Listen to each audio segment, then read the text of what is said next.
तर मी प्राध्यापक डॉक्टर कल्याण धुंदिवा सावंत, राजर्षी शाहू महाविद्यालय लातूर।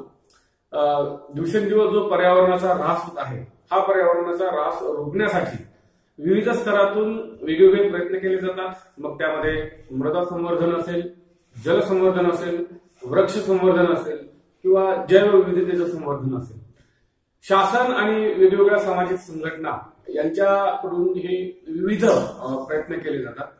आज आपण अशाच एका प्रकल्पास भेट देणार आहोत आणि लातूर अंबळगाव हायवेवरील हे गाव मोजे सिलोआंबा हे गाव, या ठिकाणी सामाजिक वनीकरण विभाग बीड यांच्या अंतर्गत केलेला आहे प्रयत्न। तर हे आहे स्वर्गीय उत्तमराव पाटील जैव विविधता प्रकल्प मोजे सिलोआंबा येथील हा प्रकल्प।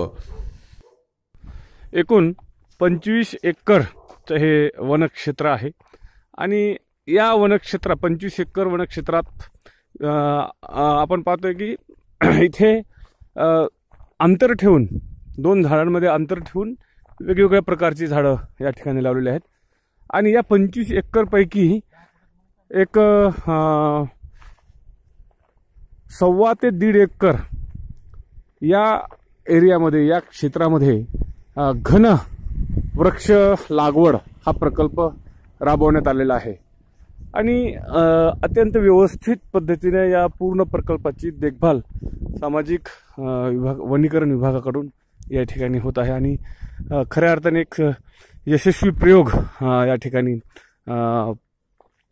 राबवण्यात आलेला आहे। या एकूण 25 एकर क्षेत्रावर देखभाल करण्यासाठी, नजर ठेवण्यासाठी हा चबुतरा देखील या ठिकाणी उभारण्यात आलेला आहे। या चबुतऱ्यावर चढून या स्टेजवर उभं राहून आपण पूर्ण परिक्षेत्र या दृष्टिक्षेपात येतं त्याची देखभाल या ठिकाणी होऊ शकते।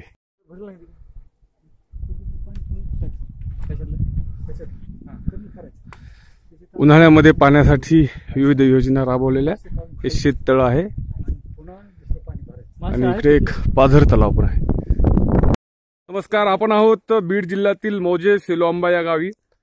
या गावामध्ये हे आहे महाराष्ट्र शासनाद्वारा चालू करण्यात आलेला हा जो प्रोजेक्ट सामाजिक वनीकरण विभाग बीड अटल आनंदवन घनवन लागवड प्रकल्प आणि या एकूण प्रकल्पाचं लागवड क्षेत्र आहे 0.40 हेक्टर, म्हणजे साधारणतः 1 एकर 1 ते 1.25 एकर हा भाग येतो आणि एकूण रोपे या ठिकाणी जे लागवले आहेत विविध प्रजातीची प्रजाती आणि या ठिकाणी बायोडायव्हर्सिटी म्हणजेच जैवविविधता वाढवण्याचा उद्देश डोळ्यासमोर ठेवून साधारणतः 1200 वृक्ष या ठिकाणी लागवड करण्यात आलेली आहे आणि हा प्रोजेक्ट सुरू झालेला आहे वर्ष 2019-20। तर आता आपण या प्रोजेक्टच्या संदर्भात माहिती घेण्यासाठी येथील जे वनरक्षक पालक जे आहेत त्यांच्याशी बातचीत करूयात। नमस्कार। नमस्कार। एकूणच हा प्रोजेक्ट नेमका काय आहे आणि याच्याबद्दल कशा पद्धतीने देखभाल केली जाते आणि याचं उद्देश काय आहे आणि याचे फायदे काय आहेत याबद्दल आपण काही सांगू शकाल? आपलं नाव अगोदर सांगा। माझं नाव साहेब नारायणराव होताडे, हा, सिलोआंबा। हा, कधीपासून आपण इथं काम करतो? मी 2 वर्षाने इथं वनरक्षक म्हणून राखण करतो इथं। हा, तर हे उत्तमराव पाटील हा प्रकल्प केंद्र शासनाकडून चालतंय। तर हे जे झाड आहे त्या झाडाची जे 4 फूट खोली मोठं पोकलेन आणून 4 फूट जमीन उकरून काढली पहिल्यांदा पूर्ण, त्याच्यातले मोगडा पाळी करून 2 वेळेस ते दगड इचून काढले। त्याच्यानंतर शेणखत 25-30 ट्रॅक्टर आणून टाकला ह्याच्यामध्ये, पुन्हा बिडवून 1 ट्रक भरून खत आणून टाकला त्यांनी, पुन्हा ते ह्याला इटी पैशीला ते एक मशरूमचा म्हणून खत आहे तिथं, हा मशरूम, त्याचे एक 3-4 टिपर आणून त्याच्यामध्ये खत टाकलं। अच्छा, आणि गांडूळ खत काही टाकलं। आणि एकूण किती प्रकारची या ठिकाणी वृक्ष लागवड केलेली आहे? 40-41 जातीचे झाड आहेत। जातीचे, हा, वेगवेगळे झाड आहेत, काही पसरणारे आहेत, काही मध्यम उंचीचे आहेत, काही उंच जाणार आहेत असे। बरं, आपल्याला काय फरक जाणून आला? आपल्या शेतामध्ये सुद्धा झाडं असतात आणि इथं लागवड केलेली, या दोन्हीमध्ये काय फरक दिसतो आपल्याला? याच्यामध्ये ही जी मेहनत आहे एवढी मेहनत शेतकऱ्याच्या होत नाही। किती सांभाळलं तरी 1 वर्षामध्ये एवढं झाड वाढतच नाही। म्हणजे इथं झाडांची वाढ मोठ्या प्रमाणात होते। याची जी लावण्याची पद्धत आहे त्याच्यामुळे स्पर्धात्मक झाडं 1 वर्षाचं ही एवढं जंगल होतच नाही तयार आपलं. अच्छा. एक बी झाड सांभाळून होत नाही आपल्याच्याने एवढं. हा बरोबर आहे. अगदी आपण पाहू शकता किती घनदाट या ठिकाणी वृक्ष या ठिकाणी आहेत आणि सावली देखील म्हणजे सूर्याचा एक किरण देखील या ठिकाणी जमिनीवर पडत नाही. दुसरं मला एक आपल्याला प्रश्न विचारायचा आहे, या ठिकाणी पूर्ण उन्हाळ्यामध्ये आपण या झाडांची देखभाल कशी करता? त्याला हे ठिबक सिंचन केलेलं आहे. हा, ठिबक केलं असल्यामुळं लाईट आली की मोटर चालू करायची, ते सगळं भिजतंय. अच्छा. पूर्ण ह्याला पाणी भेटतंय. आणि इतर जसं आपण पाहतो की बाहेर जे गावठी लोक आहेत त्यांचा बऱ्याच ठिकाणी त्रास होतो झाडांच्या संदर्भात, शेळ्या मेंढ्या पशुपालन या ठिकाणी. हा, तर त्याच्यासाठी आपले काय चौकून जाळी मारलेली. हा, कसलाच त्रास होत नाही. त्या लोकांचा काही त्रास नाही. लोक रिस्पॉन्स करतात व्यवस्थित. हो, सगळं व्यवस्थित आहे. कारण मी तर राखाय असल्यामुळे काही धक्काच लागत नाही ना. ठीक आहे. 24 तास आहे. निश्चितच म्हणजे आपली जी मेहनत आहे या मेहनतीमुळेच हे या ठिकाणी मोठ्या प्रमाणामध्ये वनीकरण जे आहे ते शक्य झालेलं आहे. यानंतर डॉक्टर बाबासाहेब आंबेडकर मराठवाडा विद्यापीठाचे मॅनेजमेंट सदस्य डॉक्टर राजेश करपे यांनी देखील या ठिकाणी भेट दिलेली आहे या प्रकल्पाला. त्यांचं काम जे NSS मध्ये त्यांचं काम खूप मोठ्या प्रमाणात आहे आणि ते डॉक्टर बाबासाहेब आंबेडकर मराठवाडा विद्यापीठाच्या NSS विभागाचे ते संचालक देखील राहिलेले आहेत. सर, हा प्रोजेक्ट पाहिल्यानंतर आपल्याला काय वाटतं? खरं तर हा प्रोजेक्ट पाहिल्याच्या नंतर मला खूप आनंद होत आहे. त्याचं कारण असं आहे की मी राष्ट्रीय सेवा योजनेमध्ये काम केलेलं आहे आणि राष्ट्रीय सेवा योजनेमध्ये काम करत असताना समाजामध्ये निर्माण झालेले जे काही ज्वलंत प्रश्न असतात त्या ज्वलंत प्रश्नाला हात घातला जातो आणि त्या समस्यांचं निराकरण करण्याचा प्रयत्न केला जातो. सध्या आपण पाहत आहोत की जगभर प्रचंड मोठ्या प्रमाणात वेगवेगळ्या प्रकारचं प्रदूषण होत असताना दिसून येते.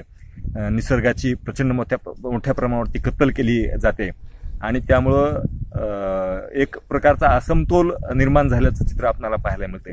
या पार्श्वभूमीवरती हा जो काही प्रकल्प आहे या प्रकल्पामुळे हे जे काही पर्यावरणाचं होत असलेलं प्रदूषण आहे हे थांबून ही पृथ्वी पुन्हा एकदा चराचर होण्याची शक्यता नाकारता येत नाही. बरं, आणखीन एक प्रश्न करतो सर की जे शासन स्तरावर हे जे वनीकरण म्हणा किंवा पाण्याचं संवर्धन म्हणा यासाठी जे प्रयत्न होत आहेत ते प्रयत्न पुरेसे आहेत का? आणि दुसरा, जेव्हा प्रमाणात हे प्रयत्न केले जातात तेवढ्या प्रमाणात शासनाला या ठिकाणी यश मिळतं का या सर्व प्रकल्पांमध्ये? खरं म्हणजे शासनाचे जे काही प्रकल्प असतात, ज्या काही योजना असतात त्या जनहिताच्याच असतात, परंतु नुसतं सरकारने करून उपयोग होणार नाही. त्यामध्ये लोकांचा सहभाग, लोक चळवळ ही गोष्ट फार महत्त्वाची असते. लोकांचं या क्षेत्रामध्ये जर योगदान असेल तर अशा प्रकारचे अनेक प्रकल्प यशस्वी होऊ शकतात आणि त्याच्यातून एक विधायक अशा प्रकारचं काम आपल्याला पाहायला मिळू शकेल. निश्चितच सर. यानंतर आता आपण पाहूयात थोड्या वेळासाठी की कशा पद्धतीने हा प्रकल्प एकूण राबवलेला आहे आणि किती घनदाट या ठिकाणी वृक्ष आणि झाडी या प्रकल्पाच्या अंतर्गत येते.